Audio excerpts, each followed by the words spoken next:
Ó Mãe Santíssima, intercedei por nós para que possamos bem compreender os ensinamentos de vosso Divino Filho, nosso Senhor e Salvador Jesus Cristo, e as explicações dos pais da Igreja. Ó Virgem Imaculada, ofereço-vos este trabalho e peço que abençoais aqueles que o ouvirem, e que seja para a maior honra e glória de Deus. Amém.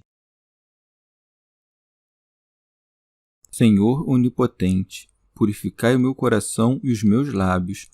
Vós, que purificastes os lábios do profeta Isaías com carvão em brasa, e dignai-vos, por tal modo, purificar-me com a vossa misericórdia, para que possa dignamente anunciar o vosso santo Evangelho. Por Jesus Cristo nosso Senhor. Amém.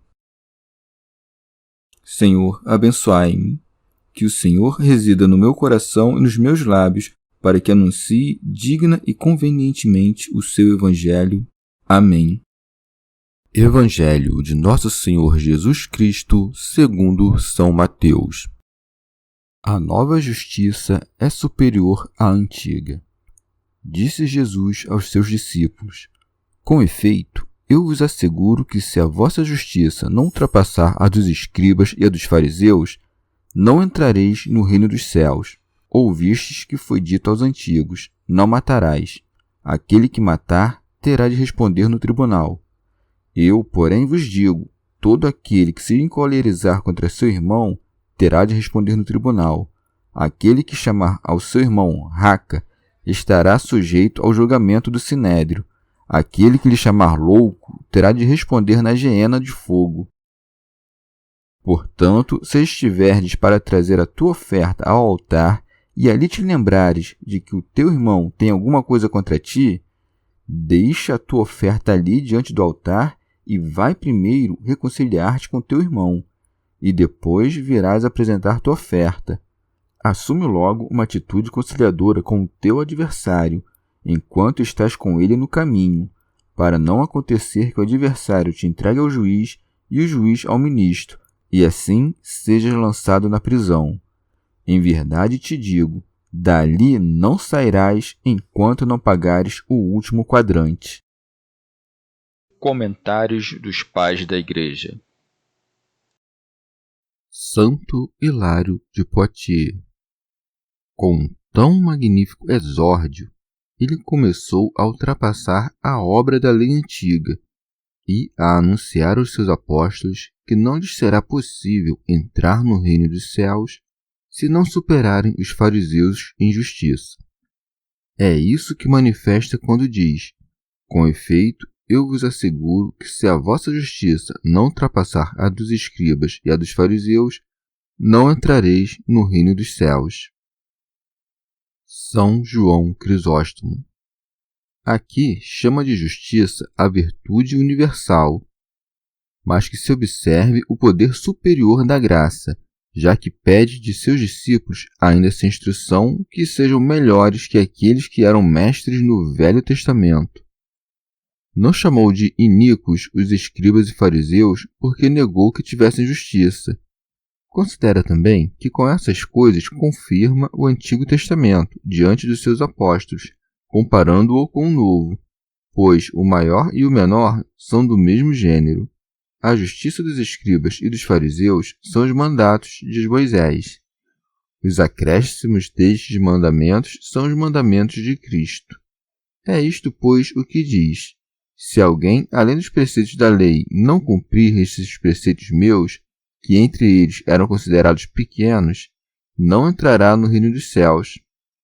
Já que aqueles preceitos livram da pena, devido aos transgressores da lei, sem levar ao reino dos céus, ao passo que estes livram da pena e levam ao reino. Já que são uma mesma coisa o transgredir os preceitos pequenos e o não os cumprir, por que disse antes, acerca dos transgressores, que serão chamados os menores no reino dos céus, e aqui diz que aquele que não guardar os mesmos preceitos não entrará no reino? Há de se entender que ser pequeno no reino é o mesmo que não entrar nele, e que estar no reino não é reinar com Cristo, e sim viver como povo de Cristo. Como se dissesse que aquele que não cumpre será contado entre os cristãos, porém como um cristão pequeno, e aquele que entra no reino participa do reino com Cristo. Assim, aquele que não entra no reino dos céus não terá glória com Cristo. Contudo, está no reino dos céus, isto é, será contado entre aqueles sobre os quais reina Cristo, que é o Rei dos céus. Santo Agostinho. Ou, como disse em outro lugar, se a vossa justiça não exceder a dos escribas e a dos fariseus, isto é, que é daqueles que não praticam o que ensinam, porque deles dirá Mateus, dizem e não fazem, como se dissesse. Se não abundar vossa justiça, de modo que não infrinjas a lei, mas antes cumprais o que ensinais, não entrareis no reino dos céus. De um modo, deve-se entender o reino dos céus, onde estão ambos, aquele que não pratica o que ensina e aquele que pratica. Mas ao primeiro se chama pequeno e ao segundo grande. Este reino dos céus é a igreja presente. De outro modo, deve-se entender o reino dos céus, onde não entra senão aquele que faz. Esta é a igreja como se apresentará na outra vida. Este nome de reino dos céus, que com tanta frequência pronuncia o Senhor, não sei se alguém o terá encontrado nos livros do Antigo Testamento. Pertence propriamente à revelação do Novo Testamento, porque era reservada a sua pronúncia aos lábios de quem o Antigo Testamento prefigurava, como um rei que viria para governar seus servos. Este fim ao qual devem se referir os preceitos estava oculto no Antigo Testamento, embora vivessem de acordo com ele os santos que viam sua revelação futura. Comentário de São Tomás de Aquino em forma de glosa. Ou isto que disse, se não exceder, deve referir-se à inteligência dos escribas e fariseus, não ao conteúdo do Antigo Testamento. Santo Agostinho. Quase tudo que o Senhor aconselhou ou mandou, fazendo preceder as palavras "em verdade vos digo", encontra-se também naqueles livros antigos. Mas, como não compreendiam que o homicídio era outra coisa além da destruição de um corpo humano, o Senhor lhes manifestou que todo movimento mau que possa contribuir para o mal do irmão deve ser considerado como homicídio. Por isso acrescenta: ouvistes que foi dito aos antigos, não matarás. Pseudo Crisóstomo. Querendo Jesus Cristo manifestar que o mesmo Deus que falou por meio da lei é o que agora manda pela graça, põe à frente dos seus preceitos aqueles que na lei antiga se colocavam em primeiro lugar, isto é, os proibitivos de agir contra o próximo. Santo Agostinho. O preceito "não matarás" não expressa, como opinam os maniqueus, a proibição de arrancar um ramo de planta ou matar um animal irracional sem razão, uma vez que, por ordenação justíssima do Criador, a vida e a morte destes estão submetidas às nossas necessidades. Por isso, devemos entender que tudo o que está dito se refere ao homem. Não matarás a outrem, nem tampouco a ti mesmo, que, pois, aquele que se mata não faz outra coisa que matar um homem. De modo algum agiram contra este mandamento os que, por ordem de Deus, lutaram em guerras. Tampouco cometem crime aqueles que, exercendo a autoridade legítima, castigam os criminosos com a morte por império de razões justíssimas. Abraão não foi considerado como culpável de crueldade, como é ainda elogiado com o nome de piedoso ao querer matar seu filho para obedecer a Deus. Excetuam-se aqui aqueles a quem Deus manda matar, seja por uma ordem geral, seja em um caso particular, por uma ordem expressa e transitória. Não mata aquele que obedece ao que manda de modo legítimo, assim como não mata quem presta auxílio ao magistrado que usa a espada.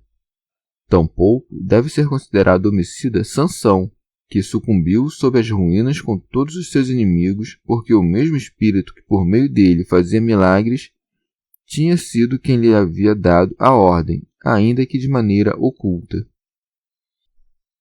São João Crisóstomo. Por isso diz: ouvistes que foi dito aos antigos, o que manifesta que fazia já muito tempo que conheciam esse preceito. Diz isto, pois, para estimular os ouvintes hesitantes a progredirem de maneira mais impetuosa em direção a preceitos mais altos. como um mestre que diz ao seu aluno preguiçoso: já não passaste demasiado tempo apenas soletrando palavras? Assim acrescenta: eu, porém, vos digo, todo aquele que se encolerizar contra seu irmão terá de responder no tribunal.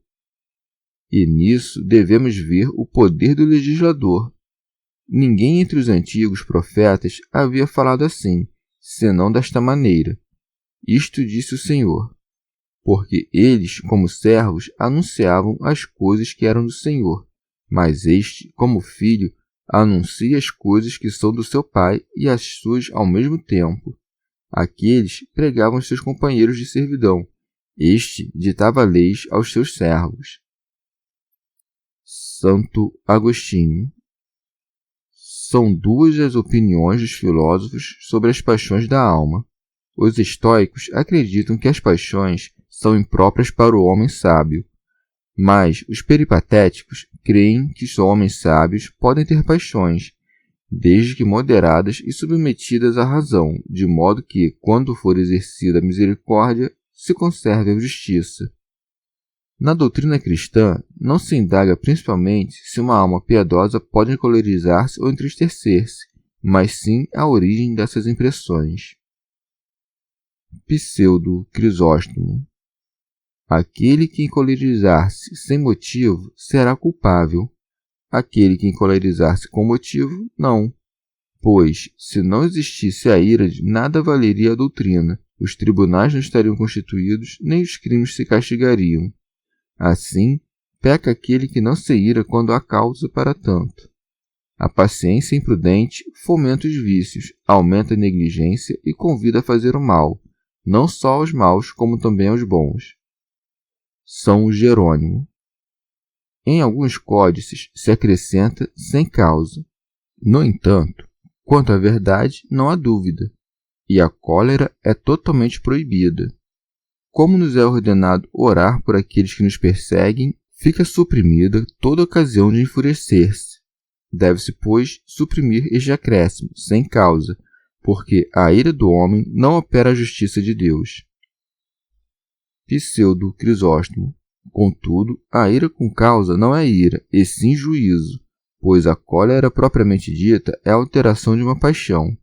A ira daquele que se enfada tendo motivo para tanto não é por paixão, e por conseguinte, julga de pleno direito, não se irrita.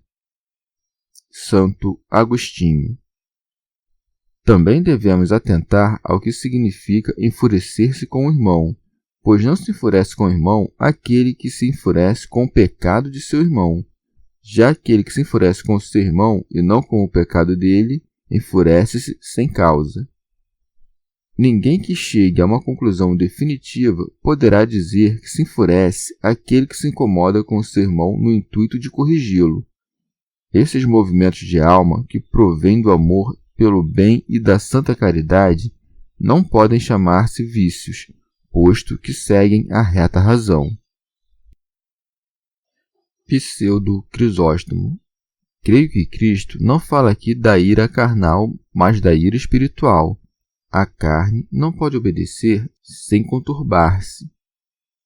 Quando o homem se enfurece e não quer fazer aquilo a que a ira o impele, sua carne se enfurece, mas sua alma fica em paz. Santo Agostinho. Assim, pois, com este primeiro mandamento, trata-se de uma só coisa, a ira. No segundo, se tratam de duas, a ira e a palavra que a expressa, como se diz nestes termos: e o que chamar racá a seu irmão será condenado pelo sinédrio. Alguns têm preferido tomar do grego esta palavra, crendo que a palavra raca quer dizer esfarrapado, já que em grego racos quer dizer farrapo. É mais provável que seja uma palavra sem significado algum, mas que manifesta, assim, a alteração de uma alma indignada. Os gramáticos chamam essas palavras de interjeições, como quando alguém que sofre diz ai. São João Crisóstomo. Também a palavra raca pode ser uma palavra de desprezo ou de desdém, como quando ordenamos, seja aos criados, seja àqueles que são mais jovens que nós: vai tu, diz a ele tu. Assim, os que conhecem a língua síria põem a palavra raca em lugar de tu. O Senhor, pois, quis arrancar-nos até mesmo os defeitos menores, e por isso manda que nos tratemos mutuamente com honra. São Jerônimo. Ou raca é uma palavra hebraica e quer dizer vão ou oco, como quando dizemos de maneira corrente, cabeça oca. E bem a propósito acrescenta, e o que chamar raca a seu irmão. Nosso irmão, então, não pode ser outro senão aquele que tem o mesmo pai que nós. Pseudo Crisóstomo. Não é adequado chamar de homem vazio aquele que traz em si o Espírito Santo. Santo Agostinho. Em terceiro lugar, são referidas 3 coisas: a ira, a palavra que significa ira e a expressão do vitupério. Por isso prossegue: aquele que lhe chamar louco terá de responder na geena de fogo. Há uma gradação entre esses pecados. Primeiro, quando alguém se enfurece e retém o movimento concebido no coração. Em seguida, caso force a voz sem significação precisa, dando assim a vir um sinal de emoção. Tem-se um grau a mais que a ira que, ao se levantar, é reprimida em silêncio. Mas é ainda mais grave se expressar uma palavra verdadeiramente injuriosa. Pseudo Crisóstomo. Assim como ninguém que tem o Espírito Santo pode chamar-se vazio, do mesmo modo, ninguém que conhece Cristo pode ser chamado de vazio. Mas, se a palavra raca significa vazio, tolo significará o mesmo que raca, diferenciando-se, no entanto, quanto ao fim com que se dizem essas palavras. Raca era uma palavra comum entre os judeus, os quais a pronunciavam não por ira ou por ódio, mas por algum movimento vão. Diziam-na, enfim, mais para expressar confiança que injúria.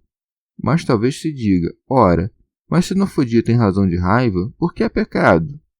É pecado porque se a disse com desejo de disputa, não de edificação. Se afinal não podemos dizer palavras boas senão para edificar, que dirá daquelas que são mais em sua própria natureza? Santo Agostinho. Fixemo-nos agora nas 3 classes de imputação: o juízo, o sinédrio e o fogo eterno, graus pelos quais subimos do mais leve ao mais grave, pois no juízo ainda há lugar para defesa. Ao sinédrio pertence a pronúncia da sentença, quando os juízes acordam entre si o tipo de castigo que se deverá aplicar, e no fogo eterno já se expressa claramente a condenação e a pena do culpado, de modo que assim se vê quão grande é a diferença entre a justiça de Jesus Cristo e a dos fariseus. Entre estes, o assassinato deixa um homem sujeito a julgamento. Já para Cristo, tão só a ira já o faz ser julgado, imputação que, das 3, é a mais leve. Rábano Mauro. O Senhor chama aqui de Geena o tormento do inferno, cujo nome se acredita que ele tomou de um vale consagrado aos ídolos e que fica próximo de Jerusalém, outrora cheio de cadáveres, que, segundo lemos no livro dos Reis, Josias profanou. São João Crisóstomo. É a primeira vez que pronuncia o nome do inferno, depois de falar do reino dos céus, manifestando assim que nos dá este último em virtude do seu amor, o primeiro em virtude de nossa indolência. A muitos parece demasiado forte o padecer por uma só palavra dita, uma pena tão grande, com o que alguns dizem. Isso está expresso de maneira hiperbólica. Contudo, temo que, interpretando mal essas palavras, soframos ali o último suplício.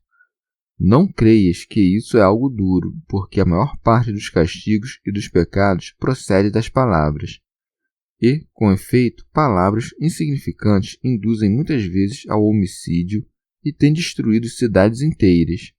Não consideres coisa menor chamar teu irmão de insensato, já que assim lhes tira a prudência e o intelecto, por meio dos quais somos homens e nos diferenciamos dos animais. Pseudo Crisóstomo. ou será réu do sinédrio, isto é, pertencerá ao concílio daqueles que se reuniram contra Cristo, como interpretam os apóstolos em seus cânones. Santo Hilário de Poitiers. Ou ele, que trata como vazio o que está pleno do Espírito Santo, faz-se réu diante do concílio dos santos, que, tornados juízes, lhe farão pagar pela ofensa feita ao Espírito Santo. Santo Agostinho. Alguém me perguntará, com que suplício mais grave se castiga o homicídio, se a injúria já se castiga com o fogo do inferno? Isto leva à compreensão de que existem vários infernos. São João Crisóstomo. O juízo e o sinédrio são penas que se padecem nesta vida, e o fogo do inferno é a pena que se padece na outra. Por isso, trata do juízo da ira, pois não é possível que o homem viva absolutamente sem paixões, mas lhe é possível refreá-las. Portanto, ele não fixou para ela uma pena determinada, para não parecer que a proíba totalmente. O sinédrio é citado agora como o grande juízo dos judeus, para que não se creia que inova em tudo. Santo Agostinho. Nessas 3 sentenças se deve observar que há palavras subentendidas, excetuada a primeira delas, que traz todas as palavras. Todo aquele que se irá contra seu irmão, que o faz sem causa, segundo alguns. Na segunda, quando diz o que chamar raca a seu irmão, entende-se que sem causa. E a terceira, quando diz o que lhe chamar louco, dá a entender 2 coisas, que se trata do seu irmão e que é sem causa. E é com isso que se defende aquele dito do apóstolo, que chama insensatos aos Gálatas, os quais também denominamos irmãos. Não faz então sem causa. Se não é lícito enfurecer-se contra o irmão, nem chamá-lo de raca ou de insensato, muito menos devemos ter algo na alma que possa converter-se em ódio, e por esse motivo acrescenta: portanto, se estiveres para trazer a tua oferta ao altar, e ali te lembrares de que o teu irmão tem alguma coisa contra ti. São Jerônimo. Não falou sobre teres algo contra o teu irmão, e sim sobre ter o teu irmão algo contra ti, de modo a te impor com maior dureza a necessidade de reconciliar-te. Santo Agostinho. Então, tem ele algo contra nós, se por algum motivo o ofendemos, mas nós temos algo contra ele, se ele nos ofendeu, caso este no qual não é necessário procurar reconciliação. Não pedirás perdão àquele que te ofende, antes o que fazes é perdoá-lo. Uma vez que desejas que Deus te perdoe, perdoa tu também ao teu irmão. Pseudo Crisóstomo. Mas se outrem te ofender e fores o primeiro a lhe pedir perdão, ganharás grande mérito. São João Crisóstomo. Mas, se alguém não procura, por amor ao próximo, reconciliar-se com este, ele o induz a tanto para que sua obra não fique incompleta, especialmente em lugar sagrado. Por isso acrescenta: deixa a tua oferta ali diante do altar e vai primeiro reconciliar-te com teu irmão. São Gregório Magno. O Senhor não quer receber o sacrifício dos que estão em inimizade. A partir disso, podes conhecer quão grande é o sinal da inimizade que afasta os meios de remissão dos pecados. Pseudo Crisóstomo. Veja-se aqui a misericórdia de Deus, que pensa antes no bem dos homens do que em sua própria honra. Ele ama mais a concórdia entre os fiéis do que as oferendas no altar, pois, enquanto houver discórdia entre os fiéis, suas oferendas não recebem atenção, suas orações não são ouvidas. Ninguém, pois, pode ser amigo fiel dos que são inimigos entre si, e por isso Deus não quer ser amigo dos fiéis enquanto estes forem inimigos entre si. E nós não mantemos a fé em Deus se amamos seus inimigos e odiamos seus amigos. Tal como foi a ofensa, qual deve ser a reconciliação? Se tiveres ofendido com o pensamento, deves reconciliar-te por meio de pensamento.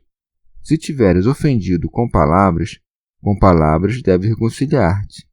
Se ofendestes com obras deves reconciliar-te. Assim como se comete um pecado, deve-se fazer penitência por ele. Santo Hilário de Poitiers. Uma vez alcançada a paz humana, ele manda voltar-se para a divina, para passar da caridade dos homens à de Deus, e por isso segue dizendo: e depois virás apresentar tua oferta. Santo Agostinho. Como se tome ao pé da letra o que aqui se diz, e se por acaso alguém achar que assim lhe convém agir, não poderá demorar muito para vir a reconciliação se o irmão estiver presente, já que nos é ordenado deixar oferenda diante do altar. Mas, se o irmão estiver ausente, e o que também pode vir a ocorrer na outra margem do mar, é absurdo crer que deve deixar sua oferenda diante do altar e atravessar terra e mares antes de oferecê-la ao Senhor. Por isso, ele nos manda reconciliarmos-nos em nosso interior e pensar espiritualmente para que se possa compreender o que foi dito sem correr em absurdos. Por altar, devemos entender, do ponto de vista espiritual, a fé. A oferenda que fazemos ao Senhor, seja por meio do ensino, seja por meio da oração, seja por qualquer outro meio, não pode ser aceitável diante de Deus se não for sustentada pela fé. Se, pois, ofendemos nosso irmão em alguma coisa, devemos ir nos reconciliar com ele, não com os pés do corpo, mas com o movimento da alma, prostrando-nos diante do irmão com sentimentos de humildade em presença daquele a quem vamos oferecer. E assim como se estivesse presente, poderemos alcançá-lo não com um ânimo simulado, mas acalmá-lo com um pedido de perdão, e ao nos voltarmos para o altar, isto é, renovando a intenção do que tínhamos começado a fazer, fazermos nossa oferenda. Santo Hilário de Poitiers. Visto que o Senhor não permite que passemos tempo algum sem a disposição de espírito da benevolência, mandou-nos reconciliarmos com nossos inimigos no caminho da vida, a fim de que, quando da morte, não partamos sem terminar a paz começada. Por isso diz: assume logo uma atitude conciliadora com o teu adversário, enquanto estás com ele no caminho, para não acontecer que o adversário te entregue ao juiz. São Jerônimo. Como não temos nos códices latinos a palavra consentiens, no grego acrescentou-se eunoon, que quer dizer benigno ou benévolo. Santo Agostinho. Se pensamos em quem é nosso contrário, com quem nos é ordenado sermos benévolos, devemos crer que é ou ao diabo ou ao homem, ou à carne, ou ao Deus, ou sua lei. Não me parece que seja o diabo, aquele com quem, segundo nos é ordenado, devemos ser benévolos, ou estar em amizade. Onde há benevolência, há amizade, e ninguém nos pode mandar que tenhamos amizade com o diabo. Tampouco convém que estejamos em paz com ele, já que renunciamos ao seu trato e lhe declaramos guerra. Nem devemos consentir com ele, porque ter alguma vez estado de acordo com ele é coisa que nos faz cair em muitas misérias. São Jerônimo.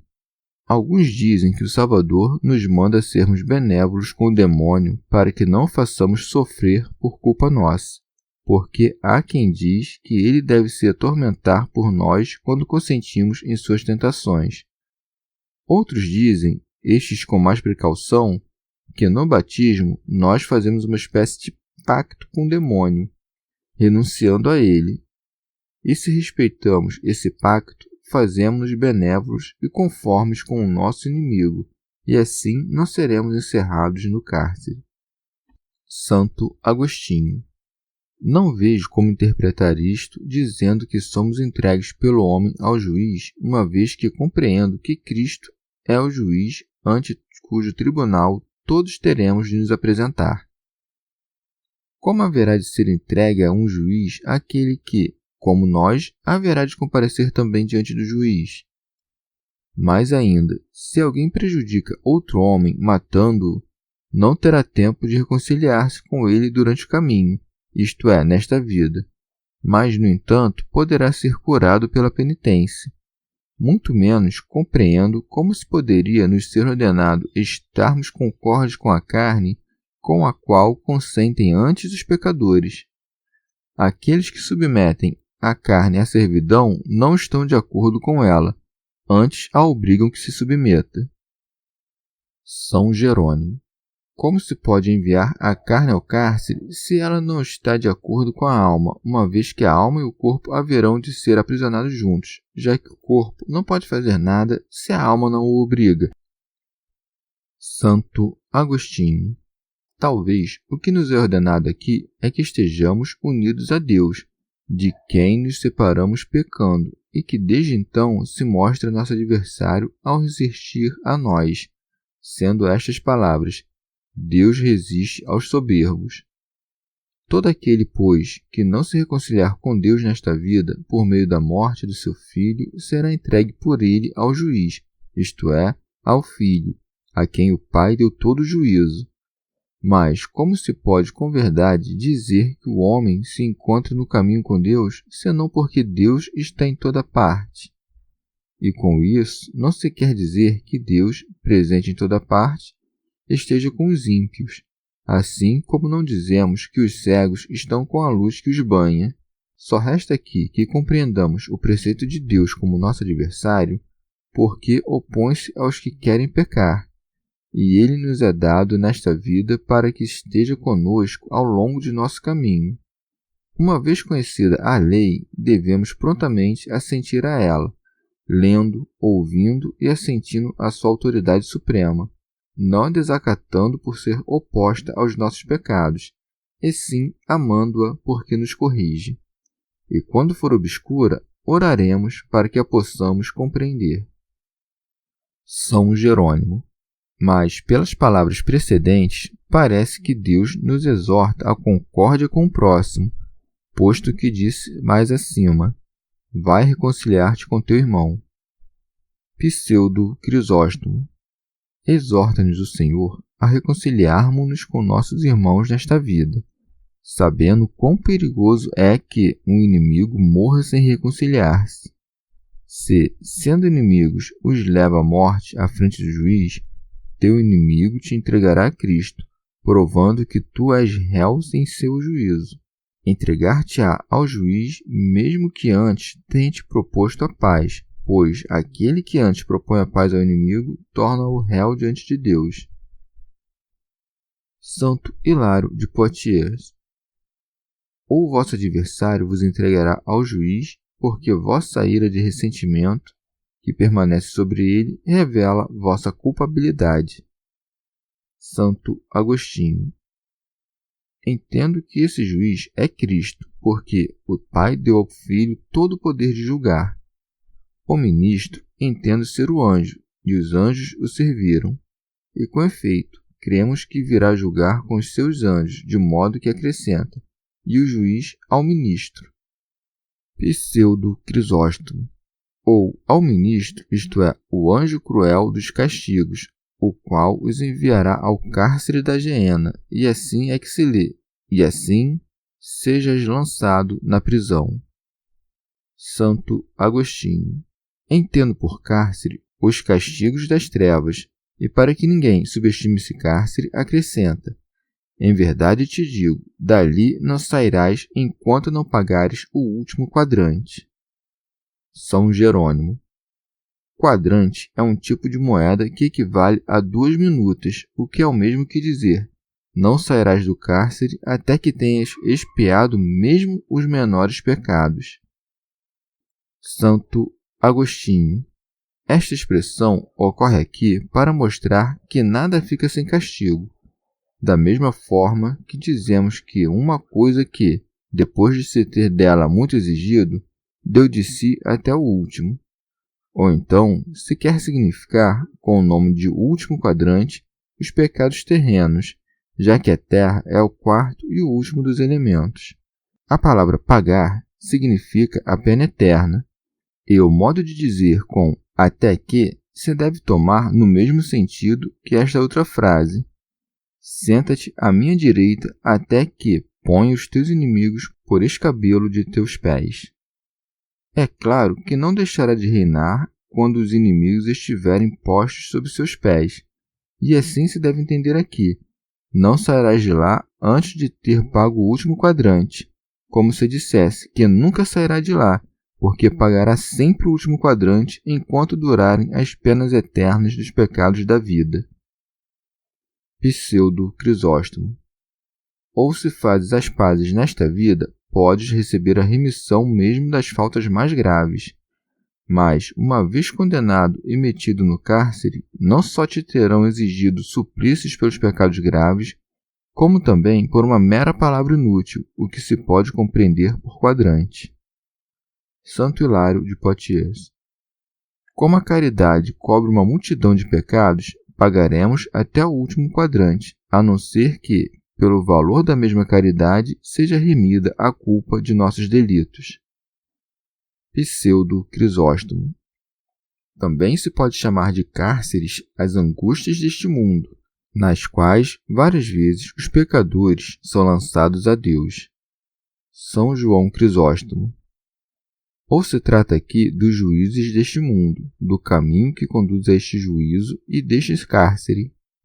Isso para induzir o ouvinte não só com as coisas futuras, mas também pelas presentes, que estão sob seus olhos e costumam impressionar mais. Assim como também diz Paulo: se fizerdes o mal, teme, porque não é debalde que ele traz a espada. Chegamos ao fim de mais um dia de comentários da Catena Áurea.